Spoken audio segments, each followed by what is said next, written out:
ወረደም በሶዶምና በገሞራ ላይ ከእግዚአብሔር ዘንድ ከሰማይ እሳትና ዲን ዘነበ። እነዚያም ከተሞች በዙሪያቸውም ያለው ሁሉ በከተሞችም የሚኖሩት ሁሉ የምድሩ ቡቃያ ሁሉ ገለበጠ። የሎጥ ምዕራፍ 19 ሁለቱም መላእክት በመሸ ጊዜ ወደ ሶዶም ገቡ። ሎጥም በሶዶም በር ተቀምጦ ነበር። ሎጥም ባያቸው ጊዜ ሊቀበላቸው ተነሣ፣ ፊቱንም ደፍቶ ወደ ምድር ሰገደ። አላቸውም፣ ጌቶቼ ሆይ ወደ ባሪያችሁ ቤት አቅኑ፣ ከዚያም እደሩ፣ እግራችሁን ታጠቡ፣ ነገ ማልዳችሁም መንገዳችሁን ትሄዳላችሁ። እነርሱም በአደባባዩ እናድራለን እንጂ አይሆንም አሉት። እጅግም ዘበዘባቸው። ወደ እርሱም አቀኑ፣ ወደ ቤቱም ገቡ፣ ማዕድም አቀረበላቸው። ሰላም የዚህ ቻናል ቤተሰብ ካልሆኑ አሁኑኑ ቻናሉን ሰብስክራይብ፣ ላይክ፣ ሼር በማድረግ የዚህ ቻናል ቤተሰብ በመሆን ዘውትር የሚለቀቀውን ያገኙ። ቂጣንም ጋገረ፣ እነርሱም በሉ። ገናም ሳይተኙ የዚያች ከተማ የሶዶም ሰዎች ከብላቴናው ጀምሮ እስከ ሽማግሌው ድረስ በየስፍራው ያለው ሕዝብ ሁሉ ቤቱን ከበቡት።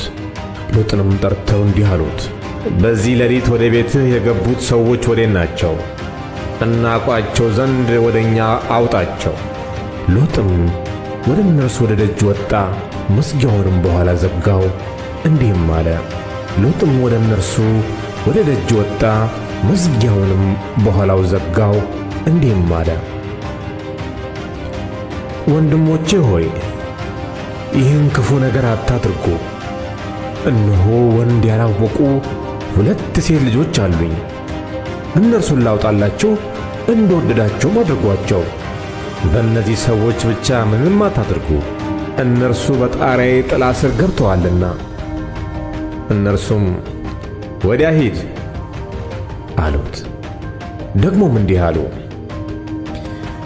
ይህ ሰው በእንግድነት ለመኖር መጣ፣ ፍርዱንም ይፈርድ ዘንድ ይፈልጋል።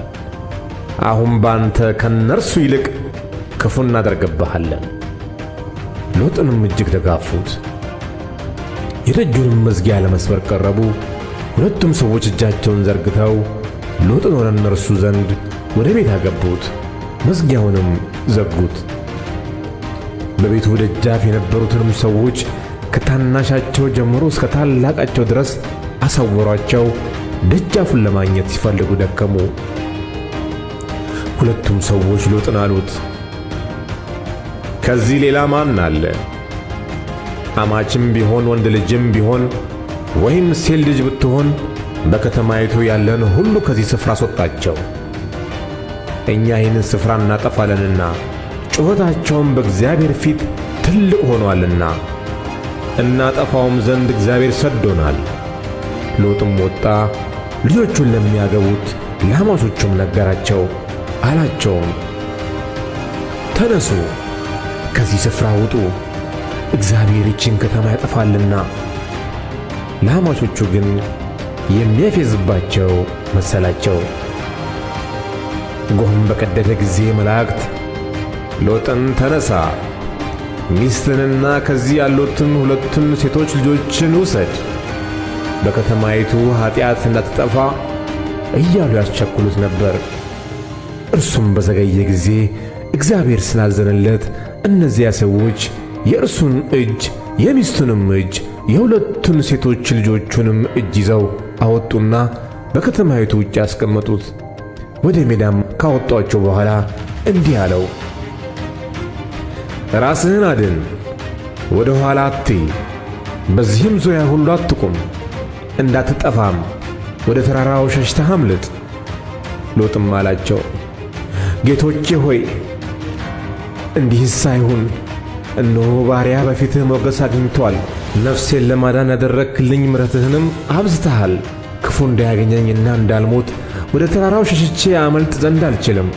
እነሆ ይህች ከተማ ወደ እርሷ ሸሽቶ ለማምለጥ ቅርብ ናት፣ እርሷም ትንሽ ናት። ነፍሴን ለማዳን ወደ እርሷ ሸሽቼ ላምልጥ፣ እርሷም ትንሽ ከተማ አይደለችምን? እርሱም አለው፣ የተናገርካትን ከተማ እንዳላጠፋት እነሆ በዚህ ነገር የለመንከኝን ተቀብያለሁ። በቶሎ ወደዚያ ሸሽተህ አምልጥ። ወደዚያ እስክትደርስ ድረስ ምንም ማድረግ ዘንድ አልችልምና። ስለዚህም የዚያች ከተማ ስም ዞዓር ተባለ። ሎጥ ወደ ዞዓር በገባ ጊዜ ፀሐይ በምድር ላይ ወጣች። እግዚአብሔርም በሶዶምና በገሞራ ላይ ከእግዚአብሔር ዘንድ ከሰማይ እሳትና ዲን አዘነበ። እነዚያም ከተሞች በዙሪያቸውም ያለውን ሁሉ በከተሞችም የሚኖሩትን ሁሉ የምድር ቡቃያ ሁሉ ገለበጠ። የሎጥም ሚስት ወደ ኋላ ተመለከተች፣ የጨውም ሐውልትም ሆነች። አብርሃምም በእግዚአብሔር ፊት ቆሞ ወደ ነበረበት ስፍራ ለመሄድ ማልዶ ተነሣ። ወደ ሶዶምና ወደ ገሞራ በዚያች አገር ወዳለው ምድር ሁሉ ተመለከተ። እነሆም የሀገሪቱ ጢስ እንደ ቶን ጢስ ሲነሣ አየ። እግዚአብሔርም እነዚያን የአገር ከተሞች ባጠፋ ጊዜ አብርሃምን አሰበው። ሎጥ ተቀምጦበት የነበረውንም ከተማ ባጠፋ ጊዜ ከዚያ ጥፋት መካከል ሎጥን አወጣው። ሎጥም ከዞዓር ወጣ። በዞዓር ይቀመጥ ዘንድ ስለፈራም ከሁለቱ ሴቶቹ ልጆቹ ጋር በተራራ ተቀመጠ። በዋሻ ከሁለቱ ሴቶች ልጆቹ ጋር ተቀመጠ። ታላቂቱም ታናሺቱን አለቻት፣ አባታችን ሸመገለ፣ በምድርም ሁሉ እንዳለው ልማድ ሊገናኘን የሚችል ሰው በምድር ላይ የለም። ነይ አባታችንንም የወይን ጠጅ እናጠጣውና ከእርሱ ጋር እንተኛ፣ ከአባታችንም ዘር እናስቀር። በዚያችም ሌሊት አባታቸውን የወይን ጠጅ ያጠጡት። ታላቂቱም ገባች፣ ከአባቷም ጋር ተኛች። እርሱም ስተኛና ስትነሣ አላወቀም። በነጋውም ታላቂቱ ታናሺቱን አለቻት፣ እነሆ ትናንት ከአባቴ ጋር ተኛው፣ ዛሬ ሌሊት ደግሞ የወይን ጠጅ እናጠጣው። አንቺም ግቢና ከእርሱ ጋር ተኚ፣ ከአባታችንም ዘር እናስቀር። አባታቸውንም በዚያች ሌሊት ደግሞ የወይን ጠጅ ያጠጡት። ታናሺቱም ገብታ ከእርሱ ጋር ተኛች። እርሱም ስትተኛና